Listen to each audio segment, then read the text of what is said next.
Matthias was confused, to say the least, that this girl kept trying to talk with him.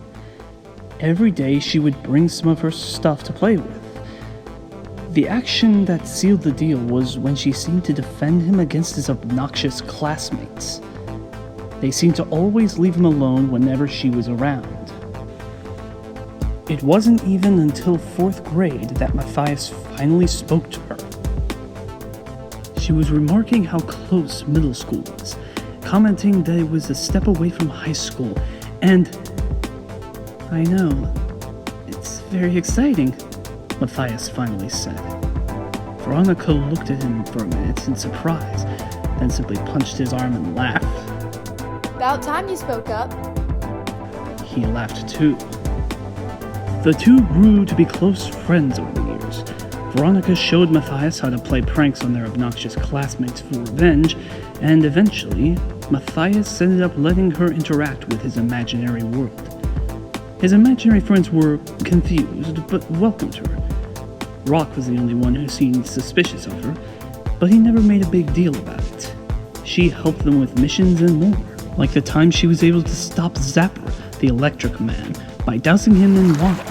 He ended up electrifying himself on accident. Like Pajama Man, he was a bit stupid. One day, near the start of middle school for them, the evil scientist, Professor Lionheart, was rampaging in his giant robot when he captured the boy and his friends, with Veronica sneaking in as the scientist hadn't found out about her yet. The friends were locked in special cells that stilted their powers. Only Matthias didn't have a cell. Why didn't I get one? Matthias questioned. The scientist looked down upon him, his face full of cursed curiosity. He sighed and said, "During our last battle, I noticed something strange about you." He activated a giant screen and continued. "These levels of negative energy when you attempted to fight were astonishing. I started to ponder, is it possible for a child, even a human child, to have those levels of negative energy within them?" Matthias' pathetic face showed that he didn't follow. The scientist sneered at him and aimed a laser gun at him. "I suppose it won't matter. You're coming with me. This theory of mine requires further study." But I'm just a kid. I don't have power," Matthias stammered. "We'll see," the scientist chuckled. Matthias cowered before him, before Veronica burst into the room with a scythe in her hand. "Where'd you get that thing?" exclaimed Matthias. She laughed and replied, "I can be who I want here, remember?" The scientist shrugged and fired his gun at Veronica. She easily evaded his attacks and managed to smack the gun out of his hand. Before she could celebrate, however, she was grabbed by the head by a ferocious, furry, tentacled monster. The same one that Matthias and his friends fought.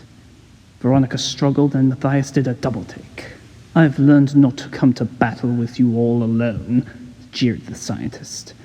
The monster roared and threw Veronica against the wall of the room.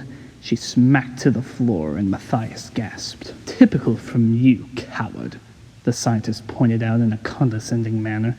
"Small and helpless brat. I knew that if we stripped the real threats, we'd be left with a simple little boy."